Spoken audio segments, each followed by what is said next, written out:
Bienvenue à tous. Je vous propose donc une étude.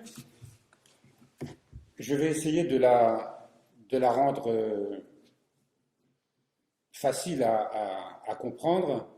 C'est un ouvrage qui a été écrit par un grand théologien qui s'appelle Alexandre Schmemann. Et le titre c'est un livre que nous avons ici, c'est une copie de son livre qui s'appelle L'Eucharistie, sacrement du royaume. Alors nous sommes dans une église, puisque les circonstances font qu'on n'a pas de salle pour l'instant, donc on se sert de cette église qui est la maison de Dieu. C'est plus que la maison de Dieu au sens où on l'entend. Alors évidemment, il y a une architecture sacrée, ça veut dire qu'elle est conçue avec certaines dimensions, des formes qui en font ce qu'on appelle un temple sacré et qui est une sorte d'interface entre le ciel et la terre. Par lui-même, déjà, ce bâtiment, cette église, nous inspire une sorte de vision du royaume.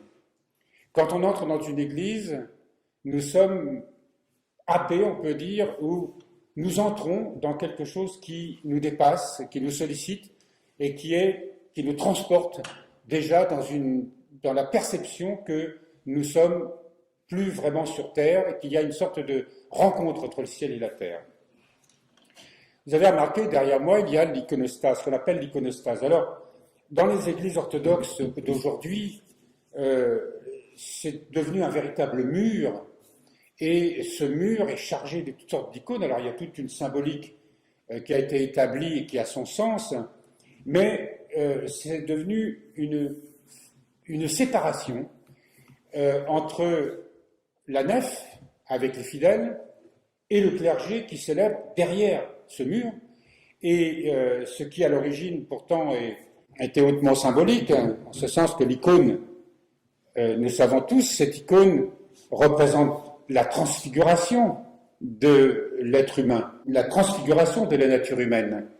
Et elle montre justement cette rencontre entre le ciel et la terre, cette rencontre entre Dieu et l'homme, cette rencontre entre la Sainte Trinité à travers le Christ, qui fait que ces icônes nous montrent là que nous sommes dans un lieu où cette transfiguration s'opère.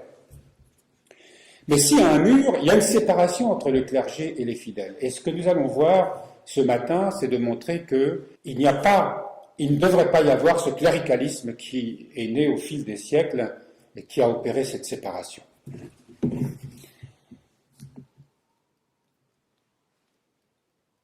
Je vous propose donc de lire et d'étudier ensemble un passage pour entrer dans ce mystère de l'Assemblée eucharistique. La liturgie eucharistique est le sacrement de l'Assemblée. L'Assemblée, c'est ce que nous formons, c'est ce que nous sommes ici, même si nous ne sommes pas en train de célébrer une liturgie ou un office, nous sommes l'Assemblée. Le Christ est venu pour rassembler en unité les enfants dispersés de Dieu. C'est dans l'évangile de Jean au 11e chapitre. Depuis les origines, l'Eucharistie a été la manifestation et la réalisation de l'unité du peuple nouveau de Dieu, rassemblé par et dans le Christ. Donc, la célébration de la liturgie eucharistique a pour but de nous rassembler dans le Christ. Nous venons tous de l'extérieur, chacun avec son monde, et nous sommes par nature dispersés, intérieurement, mais aussi géographiquement. Et l'Église dans laquelle nous sommes est conçue pour nous rassembler dans un cadre qui est un temple, de façon à ce que dans la célébration eucharistique, nous puissions célébrer ce rassemblement dans le Christ. Alors vous allez me dire, oui, mais quand je prie à l'extérieur, je suis dans le Christ. C'est vrai. Mais nous voyons à quel point être ensemble dans un lieu et célébrer cette Eucharistie dans ce lieu est important. Nous ne pouvons pas, parce qu'aujourd'hui il y a l'idée que nous pouvons être parfaitement unis par les voies de la virtualisation, c'est-à-dire à travers des procédés qui, comme Zoom, comme d'autres moyens qui, à distance, par visioconférence, comme on dit aujourd'hui, nous permet d'assister en live, pour employer un terme anglais, à la liturgie, et qui nous donnerait le sentiment que nous sommes véritablement unis et qu'à distance on puisse non seulement suivre la liturgie, mais être totalement intégré à cet événement-là. Je ne vais pas aller plus loin dans cette problématique qui nous interroge aujourd'hui, puisque certaines personnes ont développé un concept de célébration eucharistique et donc de consécration à distance. Ce que nous allons voir ce matin, c'est que l'importance d'être ensemble d'une manière vivante, réelle, physique, et non pas par image interposée. Comme nous vivons dans un monde où justement la virtualisation se généralise, le télétravail et les circonstances que nous vivons ont favorisé le télétravail, et il en restera, les entreprises ont compris que ce télétravail était un gain pour elles.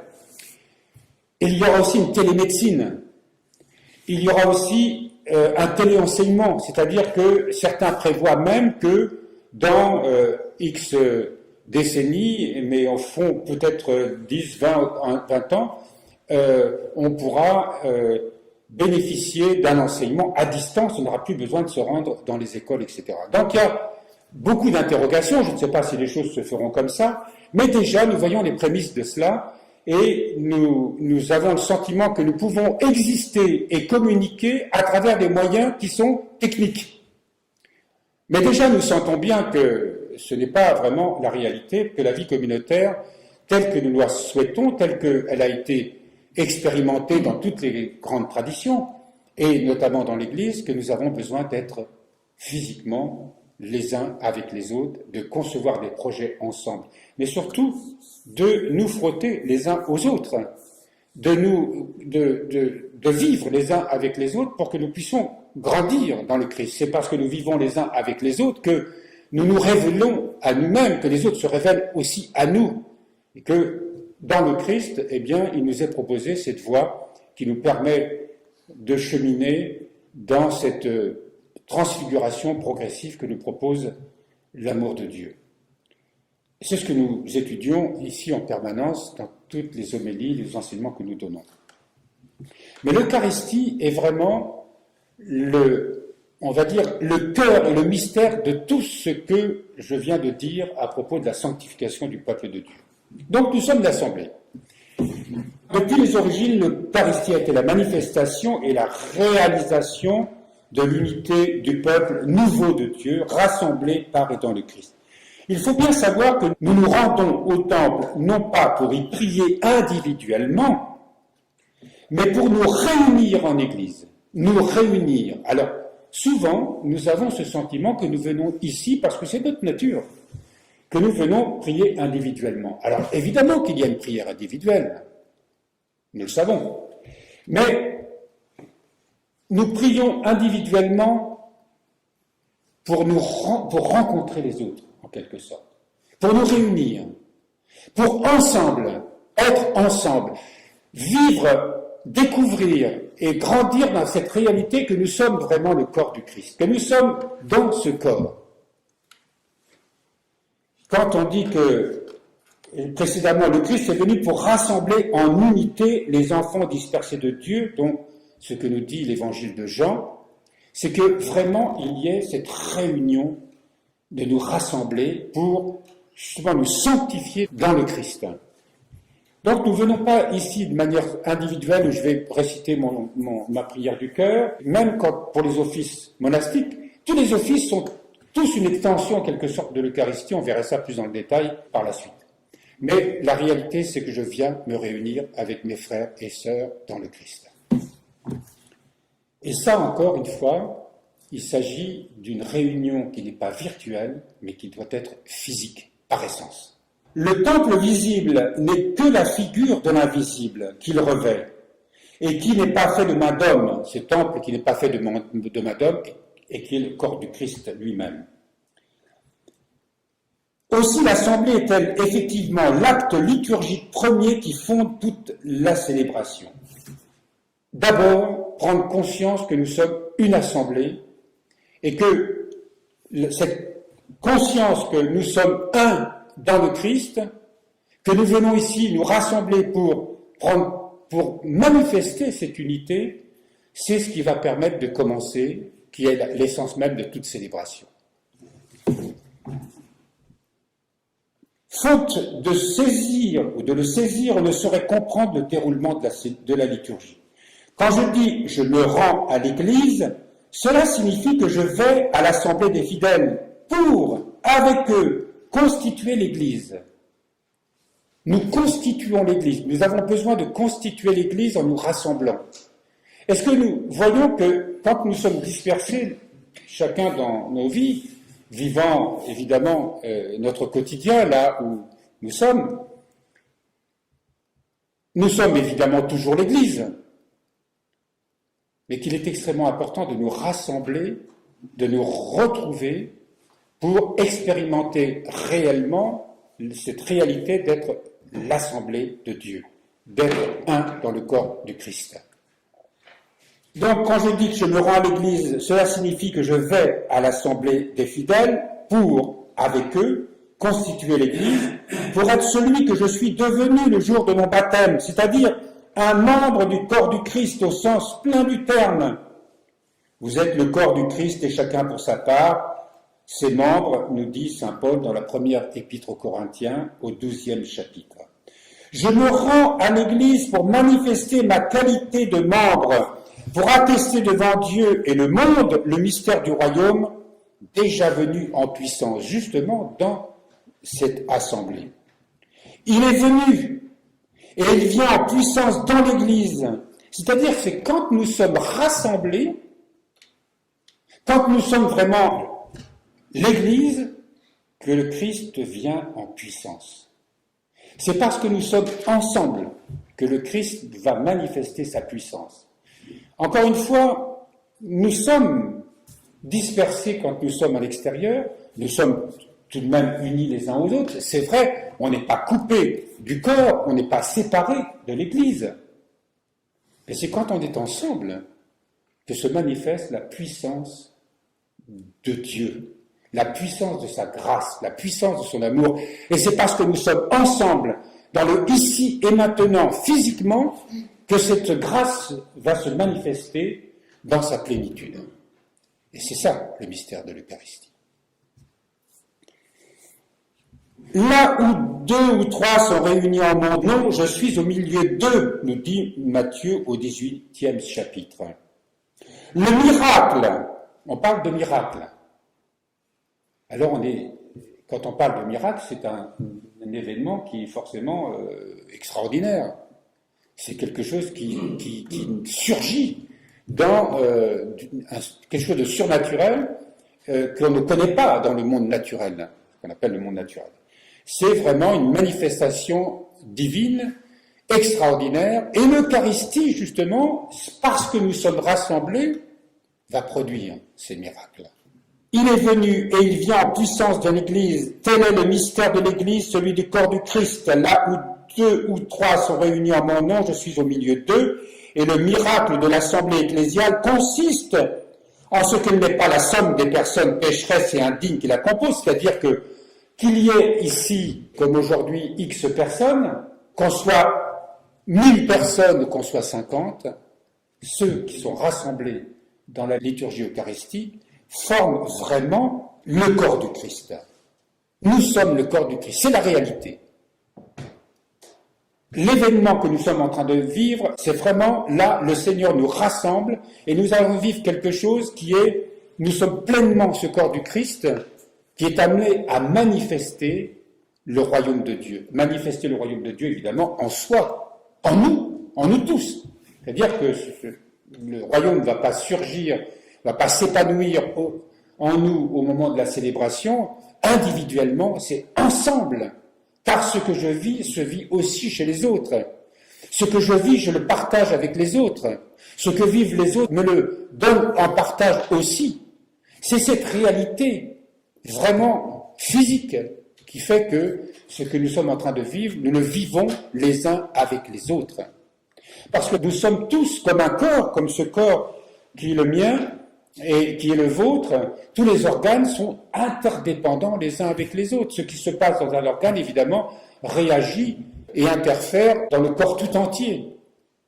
Et la vie du plus petit des organes est absolument indispensable pour l'ensemble de tous les autres organes. Donc dans l'Assemblée eucharistique, nous allons vivre cette réalité. Nous disons si souvent que nous allons à l'Église pour en recevoir secours, grâce, consolation, et nous oublions que nous sommes l'Église. Que le Christ demeure dans ses membres et que l'Église n'est pas en dehors ni au-dessus de nous. Nous sommes en Christ et le Christ est en nous. C'est une distinction, ça, qui nous paraît facile à saisir, mais pas tant que ça.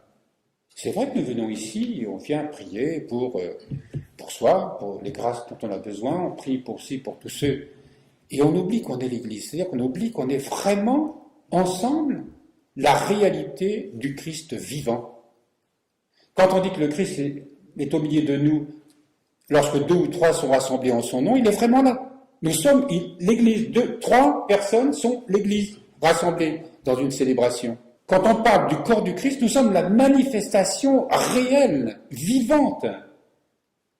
Je ne viens pas prier pour demander des grâces comme si j'étais extérieur à l'Église. Je ne rentre pas dans une église en disant je vais faire mes dévotions, mes pratiques.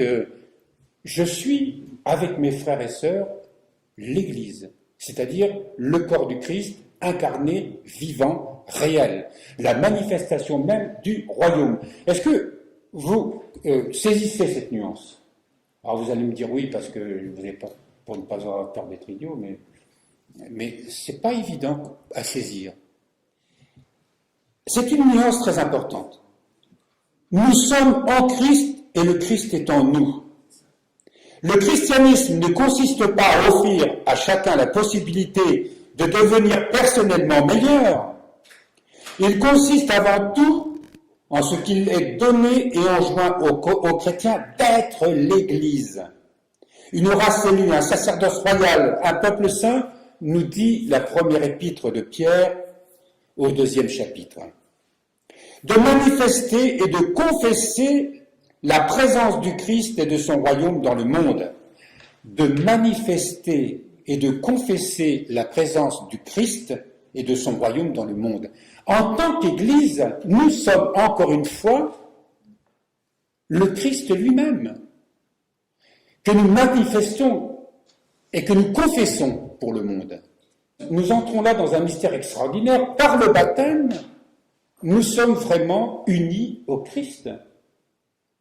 Et nous le sommes d'une manière, je dirais, qui dépasse absolument, évidemment, nos conceptions humaines. Mais c'est la réalité même que le baptême nous a donnée. Alors on verra que, oui, nous sommes de pauvres pécheurs, et que cette assemblée eucharistique, évidemment une assemblée, comme il est dit plus haut, de pécheurs et indignes, c'est souvent les termes que nous disent les psaumes ou les pères, et que pourtant, lorsque nous sommes ensemble, nous sommes véritablement le corps du Christ. Et que nous vivons, et que c'est à l'intérieur de ce corps du Christ que nous allons célébrer le mystère de l'Eucharistie.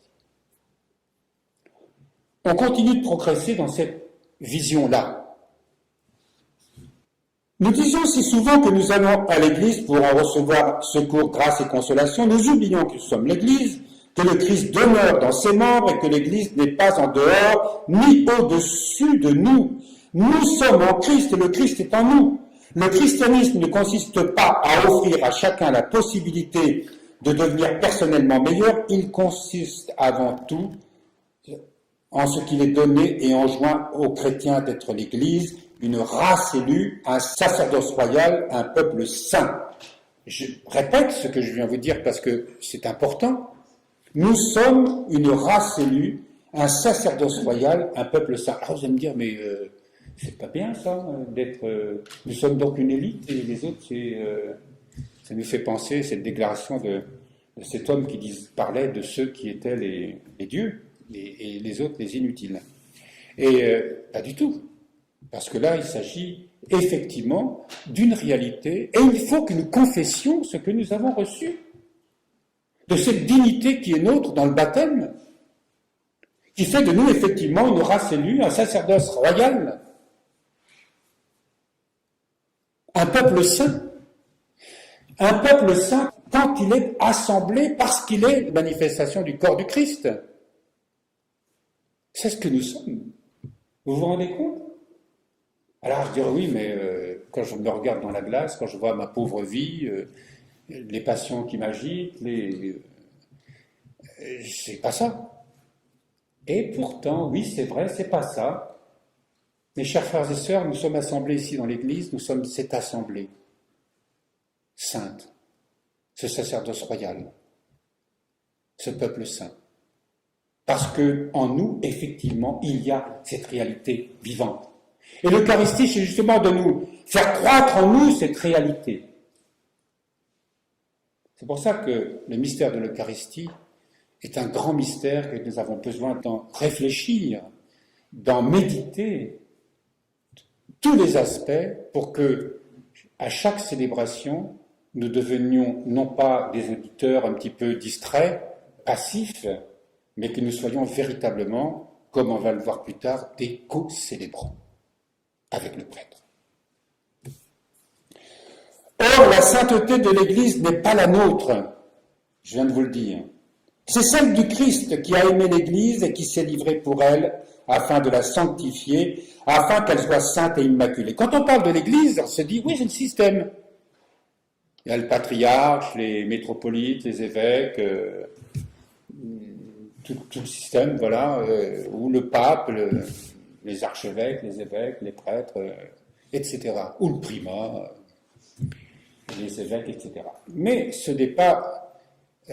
ça, c'est la structure externe. Nous avons besoin d'établir des règles, de mettre des structures, parce que sinon, nous vivrions dans le désordre. Mais la réalité, c'est que nous sommes tous pécheurs, c'est vrai, mais que ce que nous représentons, c'est, comme il est dit ici, c'est nous représentons l'Église, et cette Église est sainte. Cette Église est immaculée parce qu'elle est le corps du Christ. Quand on parle de l'Église, là, il s'agit du corps mystique du Christ. Il s'agit de la réalité spirituelle de ce que nous sommes tous. Nous sommes en Christ, baptisés, nous sommes véritablement dans la sainteté de cette Église, bien que nous soyons pourtant pécheurs lorsque nous sommes évidemment rassemblés ensemble et que nous formons cette assemblée. Et pourtant, nous sommes bien la manifestation de la sainteté et de la pureté immaculée de ce qu'est le corps du Christ, de ce qu'est l'Église. C'est étrange. Il y a une sorte là de dichotomie, de choses qui s'opposent. Comment nous, qui sommes pécheurs, qui sommes souvent happés par les ténèbres de notre humanité, et en même temps, nous sommes saints, un peuple saint. Eh bien oui, par le baptême, au plus profond de notre être, dans notre nature de baptisé, nous sommes vraiment l'Église. Et il n'y a pas d'autre Église que par nous. Quand on parle de la hiérarchie que j'évoquais tout à l'heure, pape, patriarche, évêque, etc., c'est à l'intérieur de ce corps que nous sommes, nous, tous ici, rassemblés ce matin. Et la sainteté des saints n'est que la réalisation épiphanique de la sanctification. Ça veut dire que lorsqu'il y a des saints que nous admirons et qui véritablement sont manifestent cette gloire de Dieu dans leur vie, c'est ce qu'on appelle une épiphanie, effectivement, il y a des saints et des saintes dans l'Église qui manifestent la réalité de cette sainteté.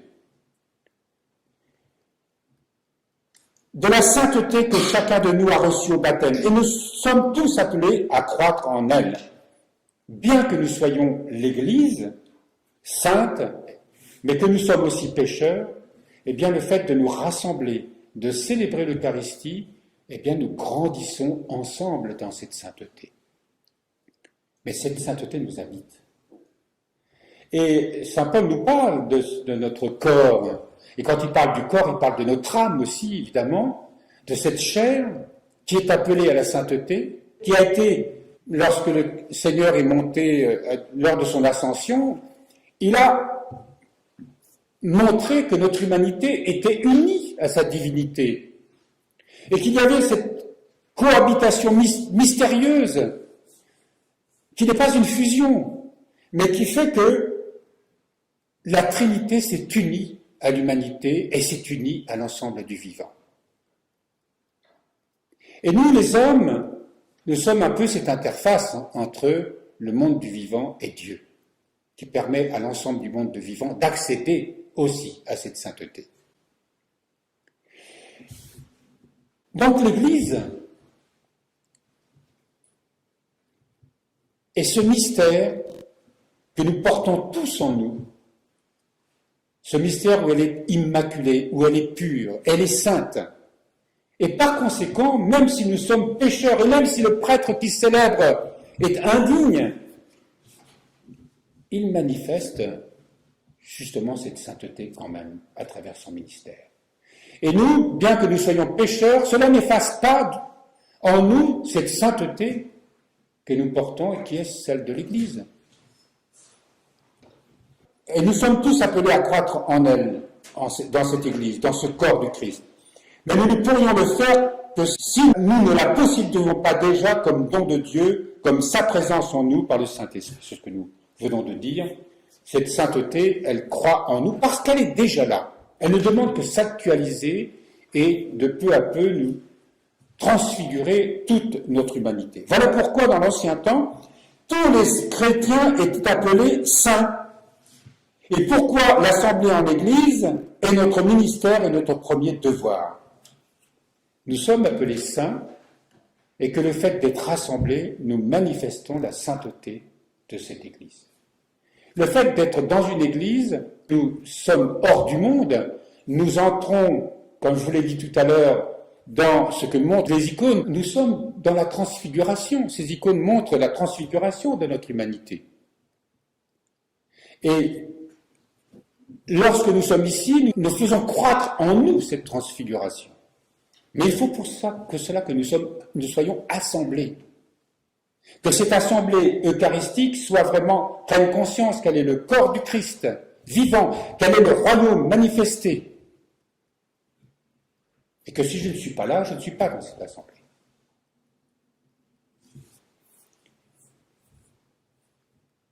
Nous sommes consacrés à l'assemblée et elle nous est propre, tant que nous ne nous en séparons pas nous-mêmes.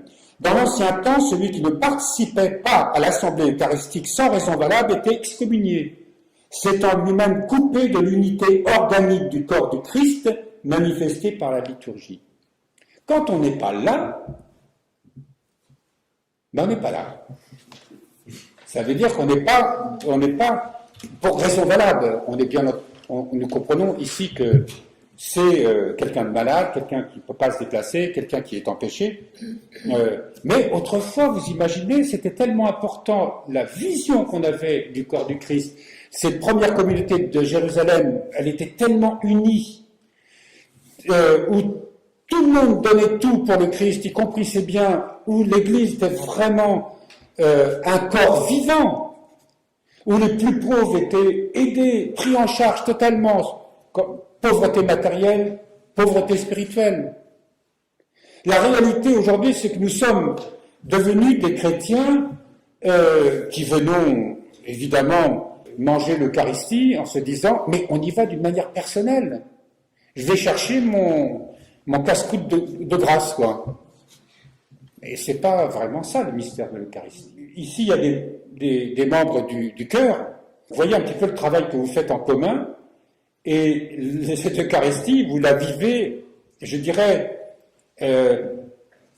si vous n'êtes pas unis les uns avec les autres, eh bien d'abord, il n'y a pas il n'y a pas de communion réelle, mais vous montrez combien vous faites Eucharistie, parce que vous ne pouvez pas vous passer des uns des autres dans les voix, justement les voix en polyphonie, ou même on chante simplement sur une seule mélodie, quoi.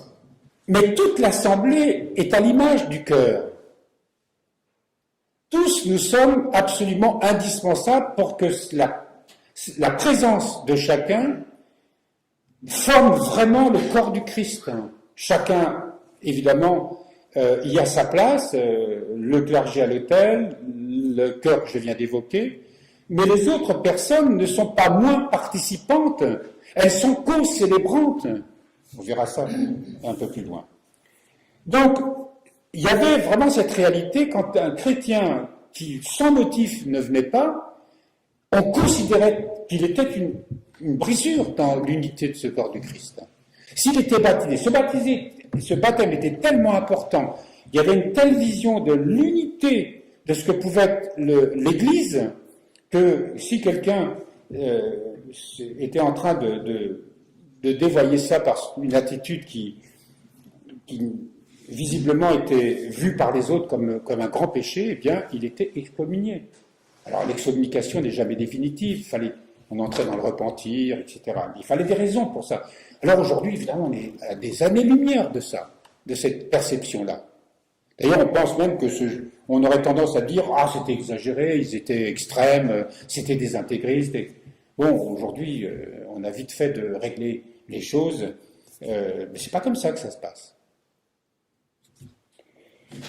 Répétons-le, l'Eucharistie n'est pas l'un des sacrements, un office parmi d'autres.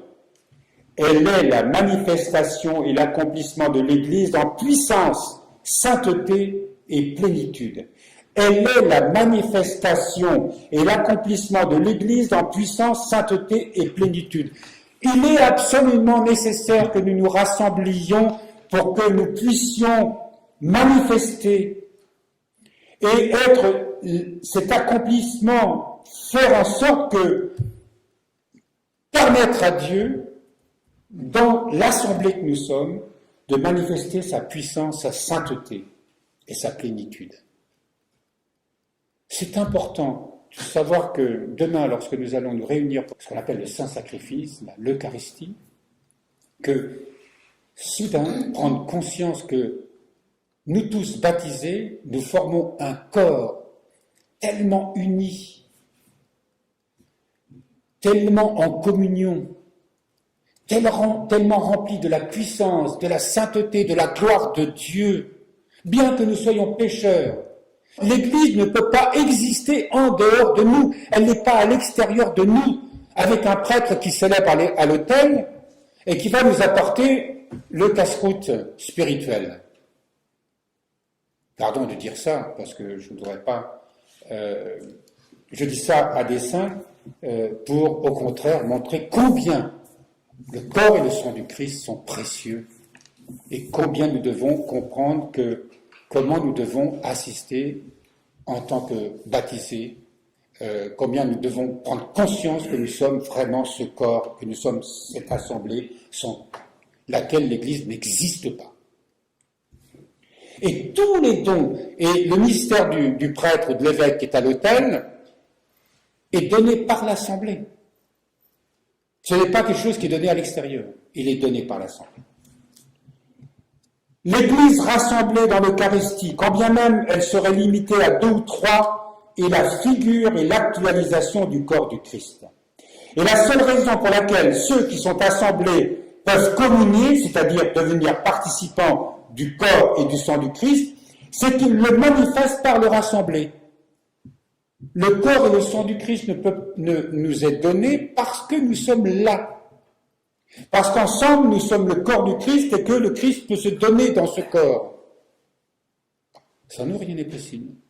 Un prêtre qui récite sa messe tout seul n'a pas de sens. Il ne peut pas manifester l'Église. Ce n'est pas un ministère en dehors, qu'il serait donné personnellement ou qu'il permettrait de célébrer pour le monde. On est là dans une vision presque virtuelle déjà.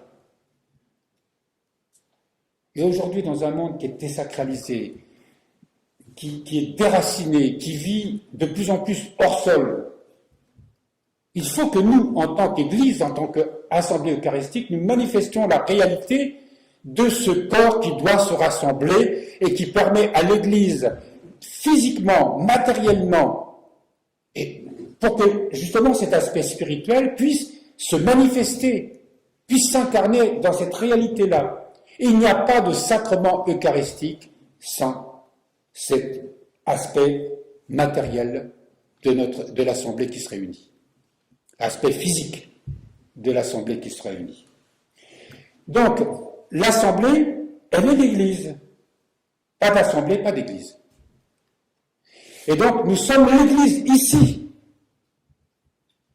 dans sa plénitude.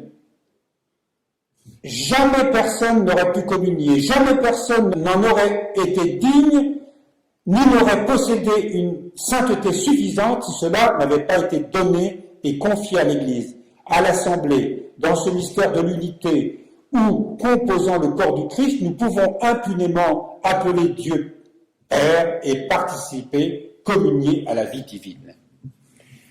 Nous sommes vraiment, bien que nous soyons pécheurs, et c'est ça qui est extraordinaire, et c'est ça que cette grande œuvre du Christ, c'est que en lui, nous pouvons appeler Dieu Père, Abba, Papa, c'est le mot.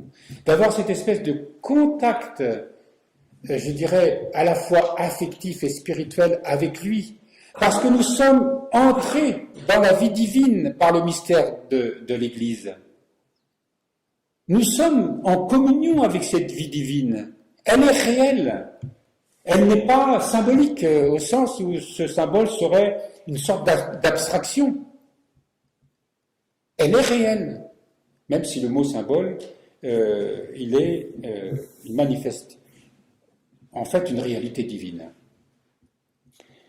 L'on comprend dès lors à quel point la pratique actuelle qui consiste à entrer individuellement dans le temple à n'importe quel moment de la liturgie, c'est-à-dire que, c'est un peu dans les églises orthodoxes, ça, on vient, alors ça dure 2 heures, c'est vrai, on va mettre un cierge à la Mère de Dieu, ou à Saint-Michel, etc., et puis on arrive, et puis d'abord on ne communie pas, ou peu, et donc, on n'est pas dans la réalité de ce qu'il essaie de démontrer, mais comme aussi, alors ça peut nous arriver tous d'arriver en retard à la liturgie, mais on y vient quand même, on peut arriver à n'importe quelle heure, pas quelquefois au milieu de la liturgie, et puis on y vient d'une manière individuelle, on n'a pas conscience que je vais recevoir l'Eucharistie pour moi.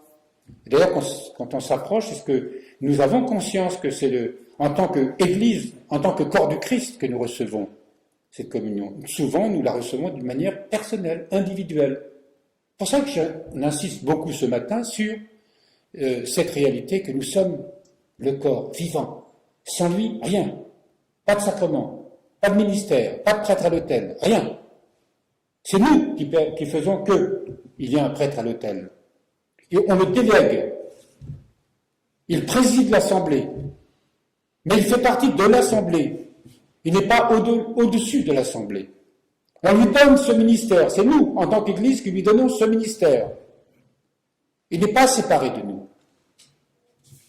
Celui qui tient à conserver ainsi son individualité, sa liberté, entre guillemets, n'a pas trouvé le mystère de l'Église.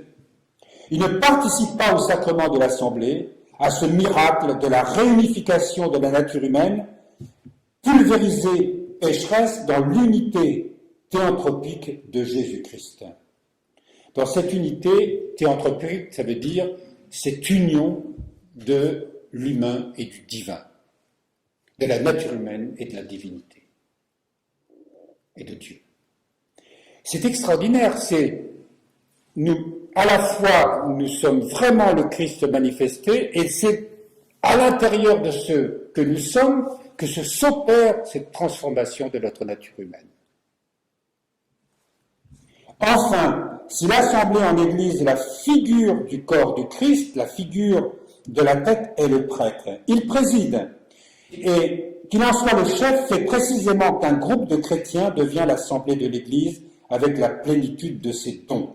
Je vous disais à l'instant que effectivement, le prêtre préside, mais il n'est pas en dehors.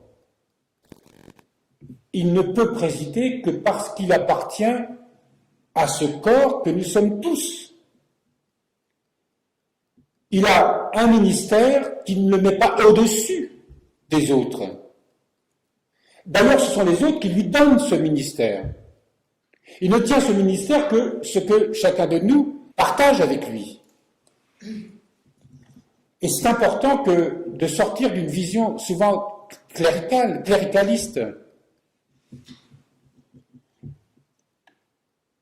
Et si, selon son humanité, le prêtre n'est que l'un de ceux qui se sont réunis, peut-être le plus indigne, le plus pécheur d'entre eux, grâce au don du Saint-Esprit, gardé par l'Église depuis la Pentecôte, et transmis sans discontinuité par l'imposition des mains de l'évêque, il manifeste la puissance du sacerdoce du Christ, qui s'est consacré lui-même pour nous et qui est le seul grand prêtre du Nouveau Testament. Et oui, le prêtre à l'autel peut être impie, mais si vraiment il célèbre avec tout de même la foi, bien qu'il soit pécheur, il représente vraiment le Christ, qui est le grand prêtre, qui se donne, qui à la fois officie et en même temps se donne au sacrifice. Il manifeste la puissance du sacerdoce du Christ qui s'est consacré lui-même pour nous et qui est le seul grand prêtre du Nouveau Testament. Et il y a une citation là de livre aux Hébreux, au 7e chapitre, « Et lui, puisqu'il demeure éternellement, il a un sacerdoce qui ne passe pas. » De même que la sainteté de l'Assemblée, et non pas celle des hommes qui la composent, mais la sanctification du Christ. De même, le sacerdoce du prêtre n'est pas le sien, c'est celui du Christ conféré à l'Église, parce qu'elle est son corps. Alors, encore une fois, ce qui est dit ici, c'est que nous sommes la plénitude de la divinité du Christ, manifestée en tant qu'Église. Que le prêtre qui est à l'Église, bien qu'il soit, comme nous, un pécheur, le Christ, pourtant, manifeste la plénitude de sa divinité à travers le mystère de l'Eucharistie. Ce prêtre qui va accomplir la transformation du pain et du vin en corps et sang du Christ, le Christ nous donne à l'Église la possibilité de manifester véritablement sa gloire à travers ses saints dons. Et lorsque nous le recevons, c'est véritablement sa lumière, sa grâce, tout ce dont nous avons besoin pour justement que cette sainteté se manifeste en nous. Mais encore une fois, cela n'est possible que parce que nous avons conscience que nous sommes cette assemblée-là.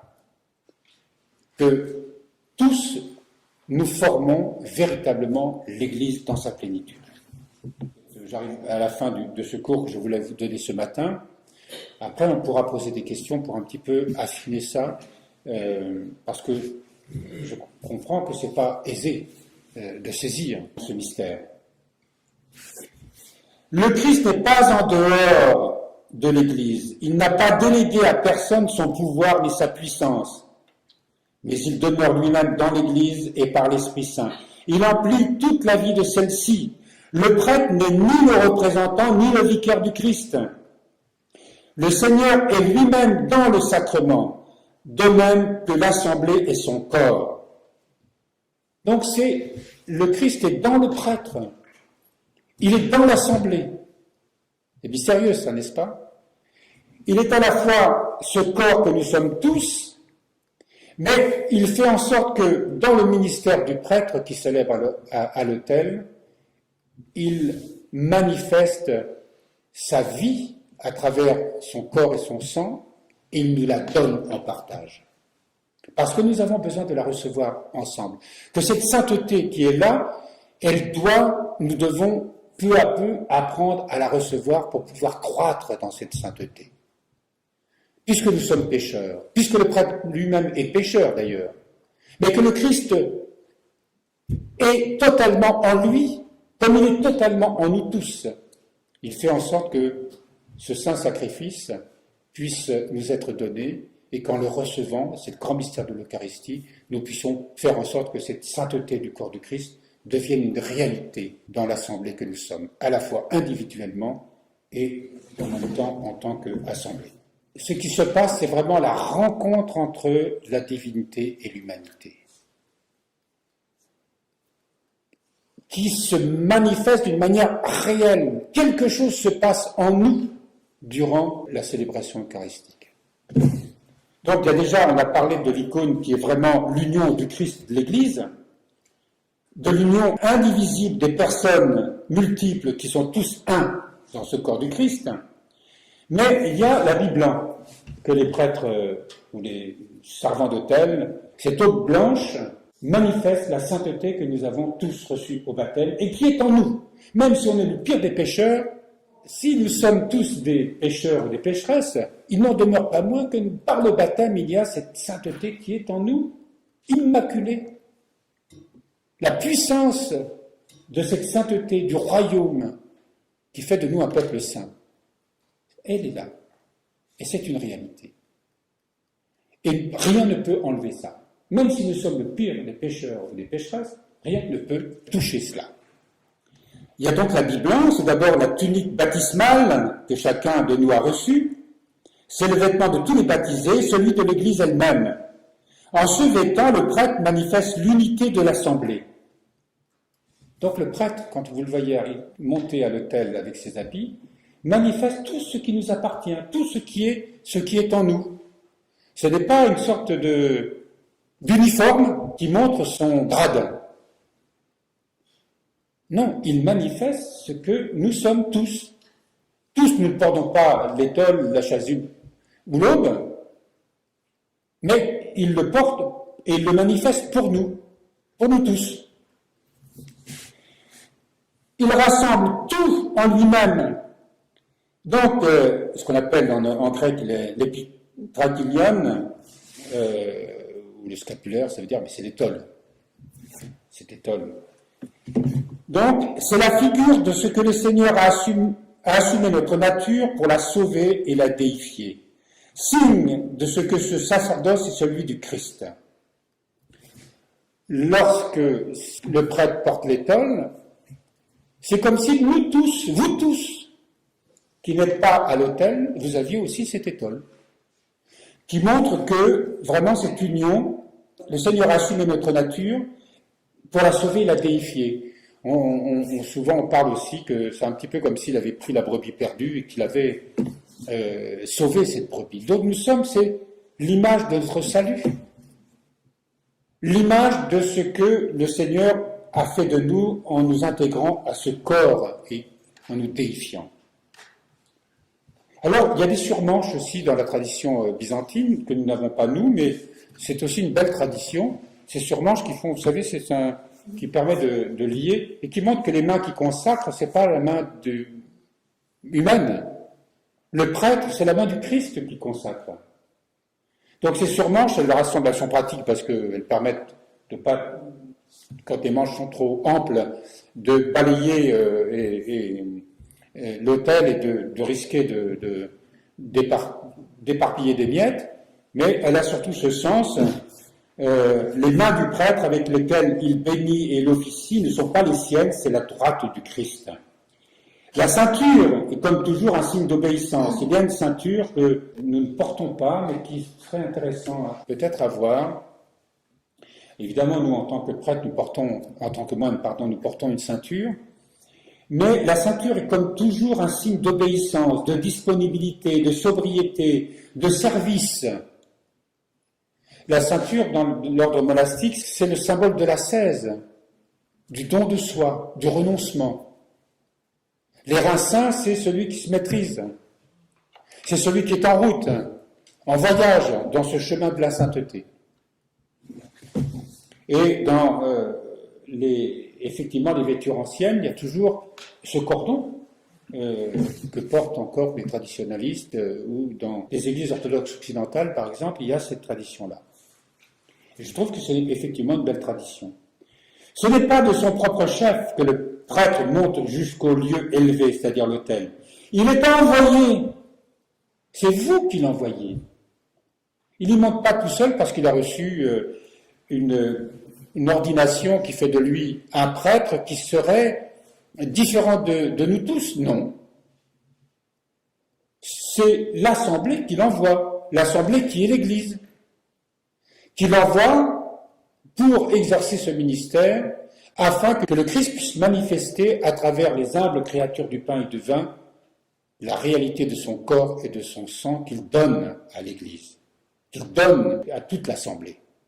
Il est envoyé pour accomplir ce ministère. Il n'est pas plus grand que son maître qu'il suit et par la grâce duquel il exerce. Enfin, le phélénion, ce qu'on appelle la chasuble, représente la gloire de l'Église comme créature nouvelle. Elle figure la joie, la justice et la beauté de la vie nouvelle, préfiguration du royaume de Dieu et du roi qui, pour l'éternité, est entré dans ce règne et s'est revêtu de majesté, nous disent certains psaumes. Alors, les vêtements du prêtre, c'est nous tous, c'est vous tous. C'est-à-dire que cette gloire de la chasuble, qui est une jolie couleur, et on comprend que dans la tradition orthodoxe, il faut que ce soit des couleurs qui sont lumineuses, belles, qui manifestent une certaine lumière, quelle que soit la couleur. Même quand nous avons la couleur violette en ce moment, dans les temps, c'est la tradition occidentale, mais dans les temps de jeûne ou de carême, ça reste une couleur lumineuse, parce qu'il y a du fil d'or, du moins quelque chose qui sont semblables à des fils d'or dans ces vêtements. Parce que nous devons, le prêtre manifeste cette gloire, mais cette gloire, elle est en nous tous. C'est la réalité de cette assemblée. Sauf que celui qui monte à l'autel et qui est vêtu ainsi, va véritablement la manifester dans le corps et le sang du Christ, pour ensuite la donner à l'assemblée et à lui-même. Cette vêture s'achève par le lavement des mains du célébrant.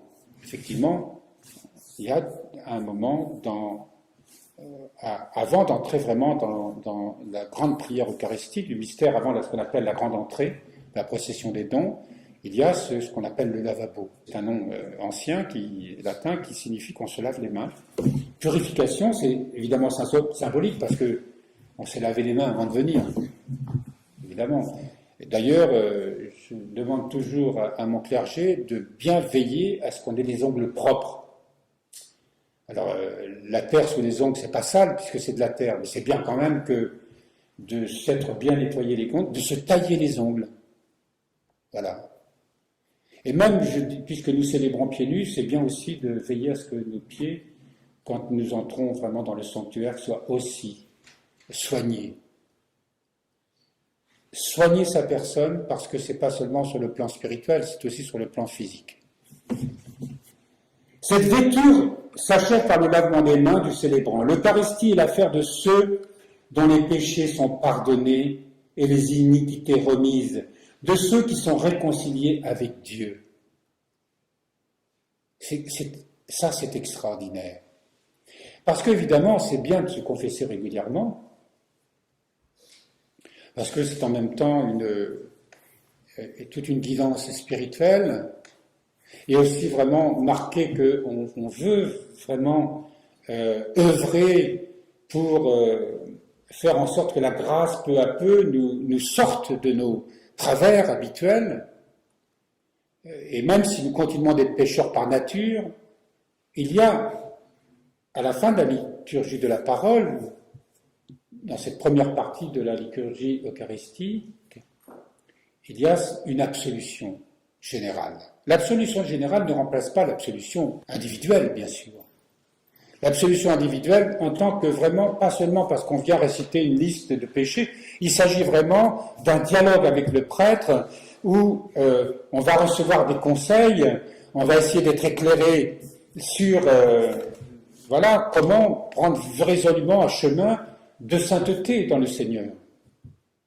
Et malgré tout, au sein de la liturgie eucharistique, il y a cette nécessité, puisque nous savons que même si on s'est confessé la veille, nous ne sommes pas purs pour autant, que nous sommes habités par des tas de choses qu'on ne parvient pas à maîtriser. Même si on le confesse dans notre cœur et qu'on s'en lamente, mais nous sommes dans l'espérance que le Seigneur nous accueille.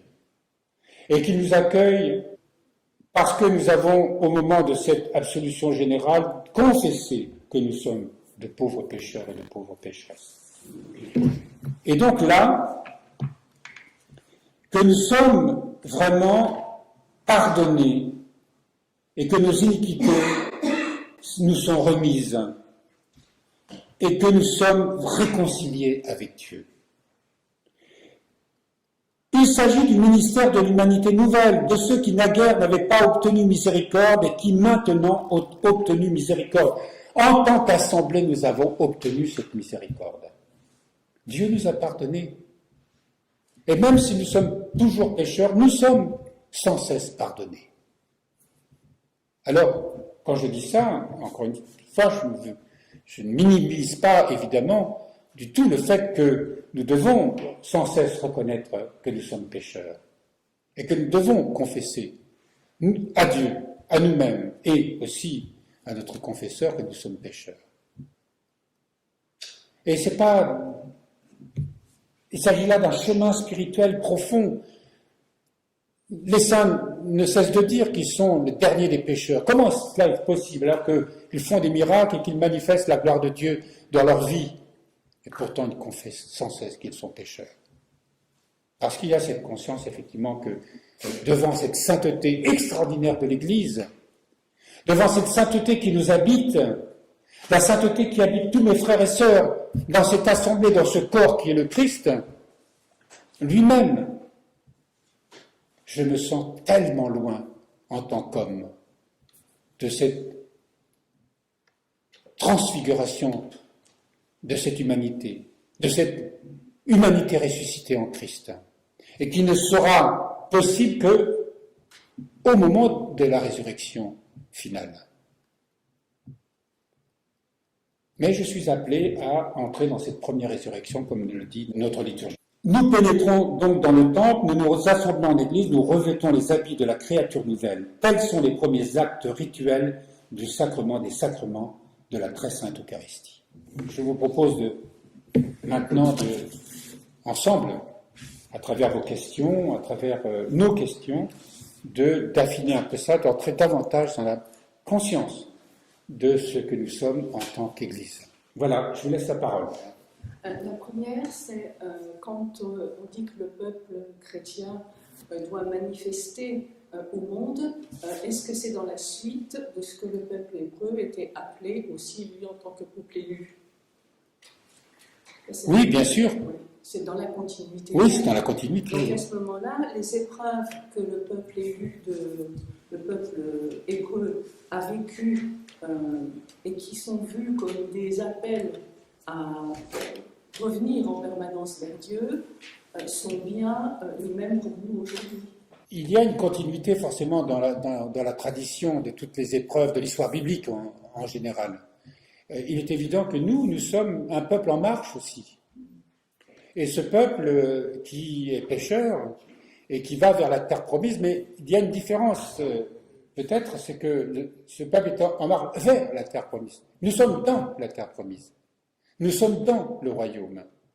Il y a une différence fondamentale dans le fait que dans le Christ, ce royaume est manifesté par nous. Nous sommes le royaume. Nous sommes ce peuple qui a été rédempté. Nous manifestons un sacerdoce royal. Nous sommes le peuple saint. Par le baptême, nous sommes vraiment ce corps du Christ manifesté dans une réalité, j'allais dire une réalité réelle. C'est un pléonasme, je sais bien, mais... Et ça, nous n'en avons pas vraiment conscience. Nous venons souvent de manière individuelle à l'Église. Et nous, en tant qu'Église, nous sommes les visages de cette gloire qui se manifeste en nous. Nous sommes là dans un mystère vraiment qui prend sa réalité dans ce qu'il y a de concret. Nous ne sommes pas des êtres, nous ne sommes pas des symboles abstraits, quoi. Nous manifestons dans notre corps, dans notre âme, dans notre être, la gloire de ce royaume. C'est une réalité. Mais il faut pour cela que nous soyons assemblés. Que, quel que soit le nombre de personnes dans une assemblée eucharistique, là, comme il est dit, 2 ou 3, mais au moins 2. Eh bien, nous sommes la plénitude de l'Église rassemblée. Et la plénitude de ce royaume manifesté. Nous sommes un peuple saint, réellement. Et nous devons, puisque nous savons qu'il y a ce paradoxe, nous sommes à la fois réellement saints dans le corps du Christ, et pourtant, dans notre nature humaine, la plénitude de cette sainteté n'a pas été manifestée. Donc nous sommes pécheurs. Et c'est pour ça que nous avons besoin de nous rassembler, et que l'Eucharistie, le miracle de l'Eucharistie, c'est que le Seigneur nous donne sa vie à travers son corps. Nous sommes vraiment dans son corps, nous sommes son corps. C'est une transfiguration. Oui, notre humanité se trouve effectivement en recevant vraiment, et pas seulement au moment de recevoir le corps et le sang, c'est l'ensemble de la liturgie qui fait que nous sommes vraiment, il y a cette union de l'humanité et de la divinité, c'est une réalité. Cette sainteté, elle se manifeste en nous, c'est une réalité. Et quand on reçoit ce corps et ce sang, vous imaginez, c'est pour ça qu'on doit s'approcher avec vénération, avec humilité, les mains ainsi croisées sous sa poitrine. Et avec un cœur, avec vraiment le sentiment de « Seigneur Jésus, aie pitié de moi, pauvre pécheur, pauvre pécheresse. Mais je sais, Seigneur, que tu me donnes ta vie. Et je sais que tu es en nous. Et que je reçois, tu ne me donnes pas quelque chose qui m'appartient à moi, c'est que tu me le donnes en moi pour nous tous. » La notion de recevoir quelque chose pour les autres, pour le corps tout entier. Comme tu nous as tous rassemblés, mais on verra ça plus tard, mais c'est vraiment tout ce que tu me le donnes pour que je puisse me donner à mes frères. Tu te donnes à moi pour que je puisse me donner à mes frères et sœurs. Du coup, moi j'ai beaucoup de tristesse par rapport à tous ceux qui n'empruntent pas ce chemin, donc les athées, agnostiques ou dans d'autres religions. Est-ce que l'énergie du Christ ne peut pas se manifester aussi chez eux? Oui, D'une manière, certainement. l'Esprit souffle où il veut, c'est ce qu'on dit fréquemment. Il n'en demeure pas moins que l'Église le Seigneur, c'est lui qui l'a créée, ce n'est pas les hommes qui ont créé l'Église. Les structures, c'est autre chose. Elles peuvent prendre différentes formes d'ailleurs. Mais il n'en demeure pas moins que ce mystère de l'Église en tant que corps du Christ manifesté par l'assemblée des baptisés, c'est le Christ qui l'a fait, qui l'a demandé. Le baptême, c'est lui qui, quand il envoie les apôtres, de les baptiser, de baptiser le monde. Si nous étions un peuple saint réellement, mais cette fois non pas mystiquement parlant, mais réellement dans notre vie, alors le monde connaîtrait le Christ beaucoup plus qu'il ne le connaît aujourd'hui. D'ailleurs, il le connaît mal, et l'Église n'a tellement pas manifesté cette sainteté qu'on rejette l'Église. Parce que l'Église des hommes est pécheresse, évidemment, et ça c'est inévitable. Mais non, comme on le disait tout à l'heure, le prêtre qui monte à l'autel, forcément est pécheur, et peut-être même indigne. Il est indigne d'ailleurs, parce que ce qui lui est donné est tellement grand, tellement extraordinaire que aucun saint même n'est pas digne de célébrer à l'autel. N'est pas digne même d'avoir ce royaume en nous en tant que baptisés. Dieu nous a introduits dans cette réalité. Et c'est à nous de manifester cet amour. Quand tu dis « je suis triste », oui, Mais si cette tristesse se transforme en amour compassionnel, où tu te dis, je vais me donner pour tous ceux qui ne connaissent pas le Christ, alors oui, c'est justement ce que Dieu nous demande en tant qu'assemblée, en tant que corps du Christ, d'aller porter cette vie nouvelle aux autres à travers notre vie. Et ça, puisque ce mystère, on abordera ça plus tard, comment continuer cette Eucharistie en étant le reflet du Christ vivant dans notre vie, c'est-à-dire en nous donnant aux autres. Et nous apportons à ce moment-là le Christ aux hommes, et ce baptême, alors il y a le baptême du désir, on dit le baptême de tous ceux qui ne connaissent pas le baptême et qui peuvent être effectivement guidés par l'Esprit, oui, on connaît tout ça, que des gens qui n'ont pas la possibilité d'être baptisés, on ne sait pas par quel mystère, mais c'est cette économie divine qui permet à des gens d'être unis au Christ parce qu'ils ne peuvent pas l'être d'une manière comme nous sommes entrés dans le corps du Christ. Mais si nous sommes vraiment des chrétiens aimants et que nous sommes vraiment manifestant la gloire de Dieu et qu'on n'apporte pas le Christ en suivant les troupes conquérantes, en apportant aux hommes une doctrine et pas l'amour, c'est évident que le monde ne pourra pas recevoir le Christ. Mais la réalité des baptisés, c'est que quand nous sommes par le baptême dans le corps du Christ, c'est quand même beaucoup plus facile de grandir en lui. C'est pour ça que le Seigneur a voulu cela. C'est que nous donner la possibilité d'entrer dans un chemin de sainteté d'une manière beaucoup plus rapide. C'est une voie royale. On n'est pas au-dessus des religions. Parce qu'à partir du moment où nous sommes baptisés, si on prend conscience de ce que ça représente, alors nous devenons responsables. Qu'as-tu fait du baptême que tu as reçu? Qu'as-tu fait des enseignements que tu as reçus et que tu n'as pas mis en pratique? Je t'ai tout donné. Je me suis totalement donné à toi pour que tu vives. Qu'as-tu fait de tous les talents que je t'ai donnés? Talents au sens spirituel. Il nous faudra répondre à cette question. Et c'est notre conscience d'ailleurs qui donnera cette réponse en nous disant, face à l'amour pur, nous aurons conscience que nous avons reçu quelque chose d'immense, quelque chose dont on n'a pas eu conscience. Et c'est pour ça que nous devons saisir l'importance de ce que nous sommes, nous, en tant que chrétiens, représentants, tous membres du corps du Christ, cette assemblée qui se réunit et qui fait que nous sommes l'Église dans sa plénitude, nous sommes le corps du Christ dans sa plénitude. Et à l'intérieur de cette assemblée, avec le prêtre, avec ses habits sacerdotaux, qui représentent tout ce que nous sommes, tout ce que nous avons reçu, tout ce qui est en nous, tout ce qui est nous. Et que nous entrons dans ce mystère de cette Eucharistie éternelle où Dieu se donne à nous sans cesse. Et voilà que nous recevons sa vie.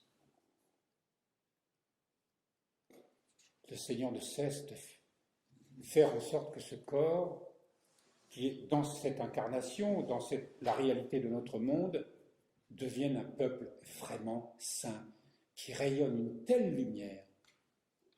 Souvenez-vous de ce que je vous disais quand cette image de cette vision de Monsieur Maël, avec ce coupe d'or, avec un cœur d'or vivant, le Graal, qui rayonne une lumière, c'est le corps du Christ.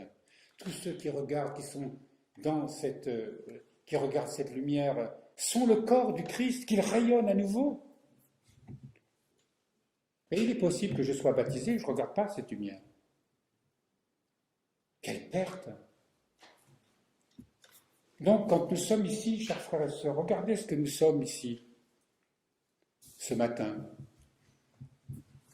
Même si nous ne sommes pas dans une célébration, c'est quand même de la célébration du mystère de l'Eucharistie que nous sommes en train de parler, de méditer ensemble. Mais nous sommes l'assemblée, ce corps vivant, lumineux, saint. est appelé à manifester cette sainteté dont le monde a tant besoin. Le Seigneur a voulu ça pour que nous soyons, c'est notre vocation d'apporter, de rayonner cette sainteté. Et cette sainteté, elle prend, au moment de la célébration eucharistique, eh bien, elle prend tout son sens, elle devient réelle, parce que nous sommes rassemblés, physiquement, ensemble. Pas à l'extérieur, on fait quoi, oui. Dans cette assemblée, elle a été un peu, comment dire, comme le nid dans lequel il y a une métanoïa qui se fait individuellement, d'élargissement du cœur, et qu'à partir de cet élargissement du cœur, quand tu dis qu'on doit le donner au monde, ça se fait, c'est pas une histoire de volonté, c'est-à-dire que c'est pas quelque chose qui est de l'ordre intellectuel, il y a quelque chose qui se passe parce qu'on participe le plus souvent possible à cette assemblée pour que ça soit le lieu de cet accouchement de soi, de cet élargissement du cœur, et à partir de là, les choses moi je les conçois comme ça, c'est pas une histoire de volonté de vouloir après prêcher le Christ dans le monde, mais parce qu'il y a vraiment quelque chose qui s'est passé intérieurement. Je sais pas. Alors, ce qui se passe intérieurement, c'est la rencontre avec le Christ, réelle. C'est vraiment, il y a cette expérience qui fait que Dieu, c'est pas une abstraction. L'amour, c'est pas une définition philosophique, voire même théologique. C'est une expérience. Une expérience de rencontre avec ce Dieu qui vient nous donner sa vie. Tous les mystiques nous parlent de cette communion de l'âme, de notre être avec Dieu. Dans le Cantique des Cantiques, il y a quelque chose de nuptial, d'épousailles. Ça, c'est une réalité que nous vivons. Mais nous ne la vivons pas pour nous tout seuls. C'est une communauté aussi qui vit cette expérience-là. Ce que je vis, moi, est aussi l'expérience de la communauté. Ce n'est pas quelque chose qui m'est donné à moi tout seul, tranquillement, séparé du reste, du corps. Non, je le vis dans ce corps. Et ce que je vis est donné aussi au corps. Et donc, c'est plus l'amour du Christ nous remplit, plus nous sommes unis de manière consciente par justement cette prière perpétuelle qui est unie véritablement au Christ.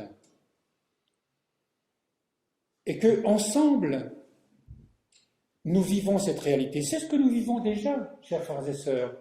Bien sûr que nous avons des difficultés, que nos caractères s'opposent, que nous sommes toujours en face des mêmes travers, etc. Mais nous nous relevons.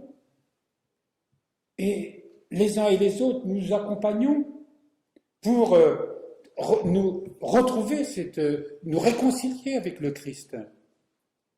Et qu'ensemble, cette sainteté que nous évoquons en tant que corps du Christ, en tant qu'assemblée qui manifeste ce corps du Christ, nous ne cessons de grandir les uns avec les autres, les uns pour les autres, les uns par les autres, comme nous dit cette prière que nous avons si belle. Et donc, c'est déjà cette expérience, nous la manifestons entre nous, en tant qu'Église. Est-ce que le danger, ce ne serait pas d'être aussi sur un quant à soi, dans des communautés où on pourrait vivre ça et pas... Ça s'appelle une secte, ça. Ouais. Oui, alors, c'est pas... Je pense que vraiment l'amour authentique ne peut pas nous enfermer. D'abord parce que nous accueillons, mais aussi parce que le monde, nous l'embrassons tel qu'il est. Nous l'aimons tel qu'il est. Nous ne sommes pas une race d'élus qui serait séparée du monde, même s'il est séparé parce que nous ne sommes pas du monde, mais nous sommes dans le monde. Et ce monde, nous ne sommes pas appelés à être séparés de lui en se disant, voilà, nous sommes les sauvés, les autres, tant pis pour eux, quoi. Non. Nous ne pouvons pas nous séparer de toute l'humanité et de tout ce qui vit, de tout ce qui est. Et justement, le Seigneur nous demande que cette assemblée, qui doit grandir d'ailleurs, elle s'étend, elle gagne le monde.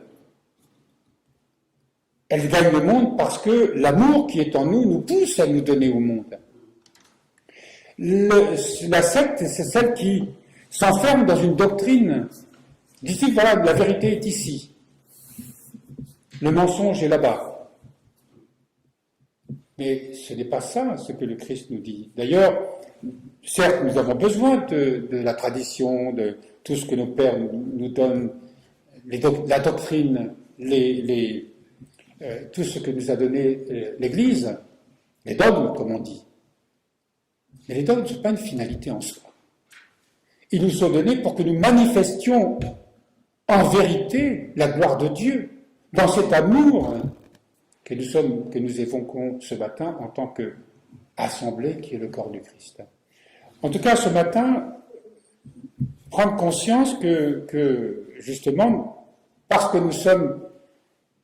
Justement, ça nous titille un peu, ça, ta question et la question aussi que tu as posée, montre bien que, ah oui, mais nous sommes des baptisés, nous sommes le sacerdoce royal, nous sommes un peuple libre, nous sommes le peuple saint, et les autres, alors, c'est des minables.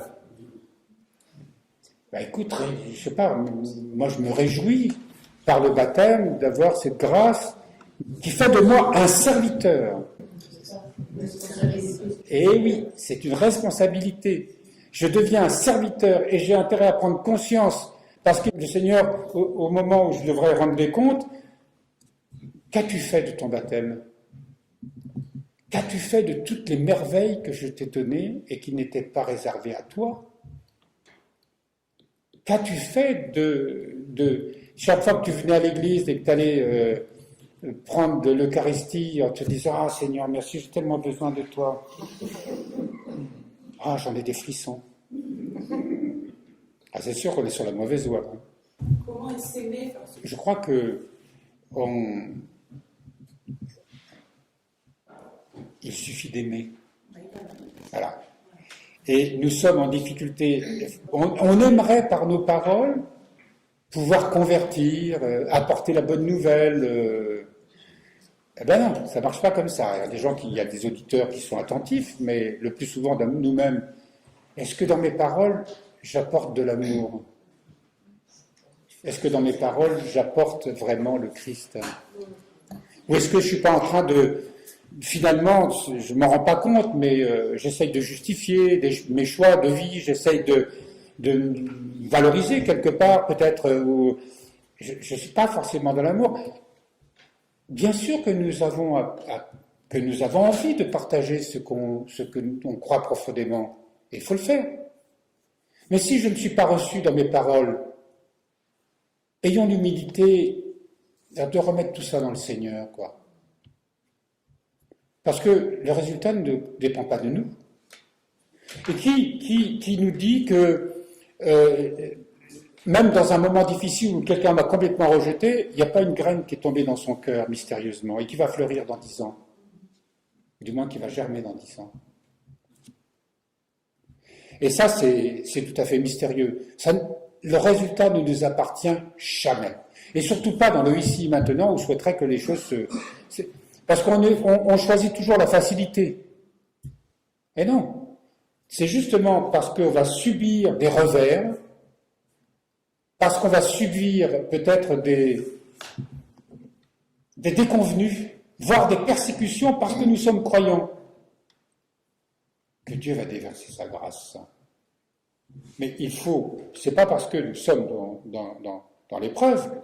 L'épreuve en elle-même, si elle n'est pas vécue dans la foi, elle ne sert pas à grand-chose. Parce qu'elle ne nous transformera pas forcément. Mais c'est parce qu'elle me plonge de plus en plus dans ce chemin de sainteté. Nous étudions ça sans cesse ici. Que cette pauvreté spirituelle, ce que tu viens d'évoquer, c'est une pauvreté spirituelle. Surtout quand c'est nos proches qui nous rejettent, qui ne comprennent pas le choix de vie, ou pourquoi on pense comme ça, ou pourquoi on ne s'allie pas à eux pour faire un clan et avoir des convictions pour combattre d'autres convictions, etc. Là, on est dans le mystère de l'amour, vraiment. Aujourd'hui, je me suis surtout attaché prennent tous conscience de cette réalité et que nous avons besoin. Donc il y a un premier stade où on le perçoit, on le conçoit, pourrait-on dire, d'une manière intellectuelle, et ensuite on fait descendre tout ça dans le cœur. Et comment on va le faire descendre dans le cœur? C'est que quand on va venir demain matin à cette liturgie, tous nous allons nous dire, demander vraiment à l'Esprit Saint de nous faire prendre conscience que nous sommes vraiment le royaume, ici et maintenant.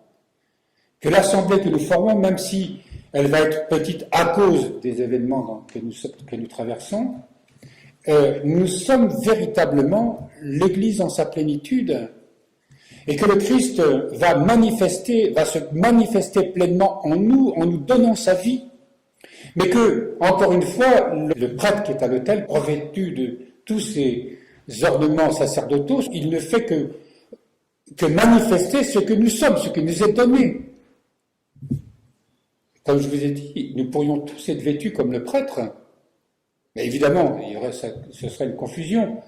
Contentons-nous de venir à la liturgie eucharistique vêtus sobrement, mais pas d'une manière négligée. Même si le prêtre à notre place a tous ses attributs vestimentaires, il n'en demeure pas moins que chacun d'entre nous doit, sur sa personne, autant que nous offrent nos moyens, évidemment, il ne s'agit pas de faire un défilé de mode, c'est pas ce que je suis en train de dire. Je veux dire d'être habillé d'une manière, parce que c'est le roi des rois que nous rencontrons. C'est le Seigneur des seigneurs, c'est notre Créateur, c'est notre Sauveur. Et qu'on ne vient pas négliger à l'Église. Et c'est pour ça qu'on recommande d'être propre sur soi. Mais, je veux dire, tout ceci, ça fait partie de la préparation spirituelle. Et il y a une préparation spirituelle aussi. Je ne viens pas à l'Eucharistie, voilà, et juste avant, j'ai écouté les derniers tubes en vogue, etc. Il y a déjà une préparation de la veille, puisque on est à jeun depuis la veille. Alors, pour des raisons de santé, etc., parfois, pour les gens qui n'ont vraiment, on autorise parfois une boisson. Mais ça se voit avec le confesseur, ça. Mais le jeûne est très important, parce que ça met notre âme en appétit. Vous comprenez ce que je veux dire, quoi. Ça dispose notre âme à recevoir le Seigneur. Avez-vous encore des questions? Pour creuser un peu plus ce sentiment que nous sommes cette assemblée, et que le sacerdoce est issu de cette assemblée, et le prêtre il détient son sacerdoce, et le mien aussi en tant qu'évêque, bien sûr, c'est vous qui me le donnez. C'est au nom de tous que je préside. Mais sans vous, je ne peux pas présider. Je suis envoyé par vous. Je ne suis pas envoyé par quelque chose d'extérieur. Bien sûr, je suis envoyé par le Christ aussi, mais c'est vous en tant qu'assemblée. Sans vous, je n'existe pas. Et je suis envoyé pour célébrer et pour m'apporter à moi et aussi à vous cette nourriture spirituelle. Mais réelle aussi. Donc, rien ne se passe en dehors de ce que nous sommes en tant qu'assemblée, en tant que corps du Christ.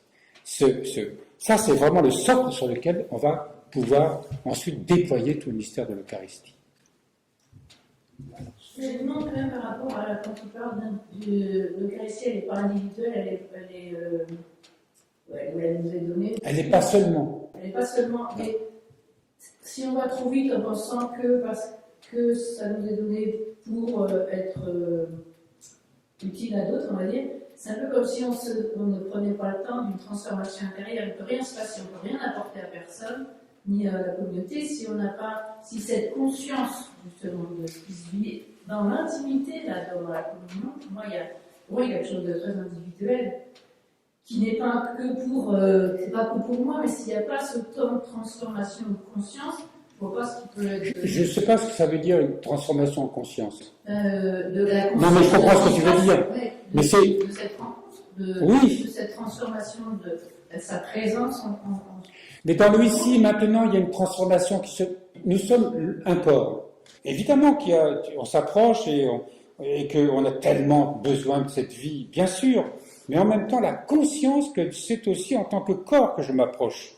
Je suis dans ce corps et je suis consubstantiel à ce corps. Et que tous, bien que nous prenions nous tous l'Eucharistie, c'est pas quelque chose que je vais définir en moi. Je peux parfaitement m'approcher en disant oui, je suis pauvre pécheur, et en même temps, je sais, Seigneur, que tout ce que tu me donnes, c'est aussi tout le corps tout entier qui le reçoit, parce que je suis aussi ce corps et que je dois servir ce corps. Mais ça, on ne se fait pas une spéculation. On le reçoit sans se poser de questions. Je sais que c'est pour moi et je sais que c'est pour le corps tout entier. Mais c'est ipso facto. Je ne reçois jamais rien de purement individuel en disant quand je serai prêt, quand je serai à maturité, je pourrai donner. Non, ça se fait dans le ici et maintenant. Et c'est ça qui est extraordinaire. C'est que déjà, cette sainteté, elle rayonne, elle se manifeste dans tout le corps tout entier, mais pas seulement dans son sens mystique, dans le sens de notre humanité, de notre incarnation, de ce que nous sommes, nous, dans ce monde. Au moment de l'Eucharistie, même si je suis saint, immaculé, un sacerdoce royal, vraiment un peuple saint, dans la réalité de mon baptême en tant que corps du Christ, et parce que cette assemblée manifeste, c'est justement cette sainteté. Moi, j'ai besoin en tant que pécheur, nous tous avons besoin en tant que pécheurs, de recevoir cette vie afin que cette sainteté puisse peu à peu nous transfigurer. Mais je ne me transfigure pas tout seul. Forcément, ça va rayonner sur les autres. Et il y a une consubstantialité qui est réelle aussi. Parce qu'en étant un membre du corps du Christ, parce que je suis l'Assemblée qui est là, manifeste en plénitude ce corps du Christ, et qu'il y a une véritable sainteté, mais que moi en tant que pécheur, et les autres en tant que pécheurs, évidemment, cette sainteté, on n'y est pas encore, elle n'est pas encore manifestée. Mais elle se manifeste justement tout au long de cette liturgie, elle prend son sommet au moment où je reçois l'Eucharistie, que non seulement je reçois ce dont j'ai besoin, mais en même temps, ce dont j'ai besoin est indissociable du besoin des autres aussi. Parce que tous, nous sommes à ce moment-là, dans cette même attitude intérieure, mais n'oublions pas que nous sommes un corps. Et que ce corps, il est un tout, et que ce tout, je ne m'en détache à aucun moment, même dans ma nature humaine, même dans ma vie de tous les jours, même quand je suis en dehors de l'Église. D'ailleurs, on abordera ça, parce que j'ai fait venir un livre, justement, pour montrer comment cette Eucharistie continue à l'extérieur. C'est une méditation intéressante d'un moine du XIIe siècle, un cistercien qui s'appelait Guillaume de Saint-Thierry, je crois. Et donc, après, c'est extraordinaire d'avoir cette vision-là. Et de savoir que, peu à peu, de vivre en étant habité par cette conscience que sans cesse nous sommes ce tout, cette assemblée vivante. Dieu vivant. L'assemblée, c'est Dieu vivant qui se manifeste à la fois dans cette assemblée, mais par cette assemblée dans le monde. Pour le monde. Donc nous sommes dans la joie permanente de cette réalité. Vous vous rendez compte ? Voilà, chers frères et sœurs, je pense qu'on a abordé déjà, j'espère, vraiment une partie de ce mystère eucharistique qui est très important.